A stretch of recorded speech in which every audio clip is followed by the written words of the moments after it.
12 ಕೋಟಿ ನಕಲಿ ನೋಟಿನ ಆರೋಪಿ ಉತ್ತರ ಪ್ರದೇಶದಲ್ಲಿ ಬಂಧನ. ದಾಂಡೇಲಿ ನಗರದಲ್ಲಿ ರಾಶಿ ನಕಲಿ ನೋಟುಗಳ ರೂವಾರಿ ಹರ್ಷದ್ ಖಾನ್ಗೆ ಬಂಧನ. ಗೋವಾ ಮೂಲದ ದಾಂಡೇಲಿ ನಿವಾಸಿ ಉತ್ತರ ಪ್ರದೇಶದಲ್ಲಿ ಬಂಧಿಸಿದ ದಾಂಡೇಲಿ ನಗರ ಠಾಣೆಯ ಪೊಲೀಸರು.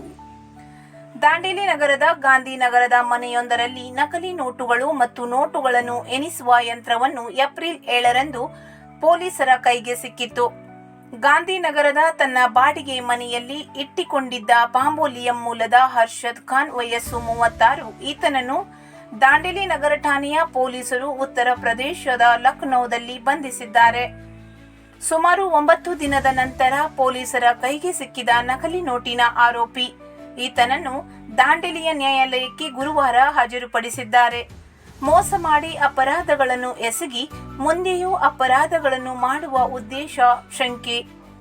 500 ರೂಪಾಯಿ ಕರೆನ್ಸಿ ನೋಟನ್ನು ಹೋಲುವ ನಕಲಿ ನೋಟುಗಳನ್ನು ಎಣಿಸುವ ಮಷಿನ್ 1 ಮತ್ತು ನೋಟುಗಳನ್ನು ಪ್ಯಾಕ್ ಮಾಡುವ ಮಷಿನ್ 1 ಪೊಲೀಸರ ದಾಳಿಯಲ್ಲಿ ಸಿಕ್ಕಿದೆ. ಇವನು ದಾಂಡೇಲಿಯ ಗಾಂಧಿನಗರದಲ್ಲಿ ಬಾಡಿಗೆಗೆ ಮನೆ ಪಡೆದುಕೊಂಡಿದ್ದ. ಬಾಡಿಗೆ ಮನೆಯಲ್ಲಿ ದಾಸ್ತಾನು ಇಟ್ಟುಕೊಂಡಿದ್ದ 12 ಕೋಟಿಗೂ ಹೆಚ್ಚು ನಕಲಿ ನೋಟುಗಳು.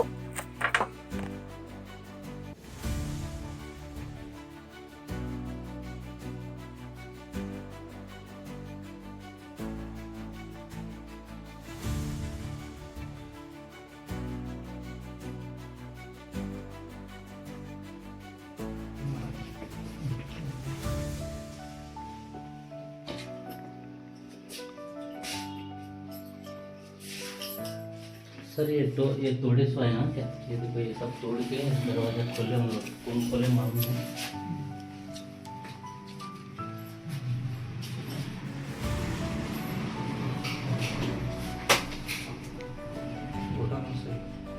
खोटा नोट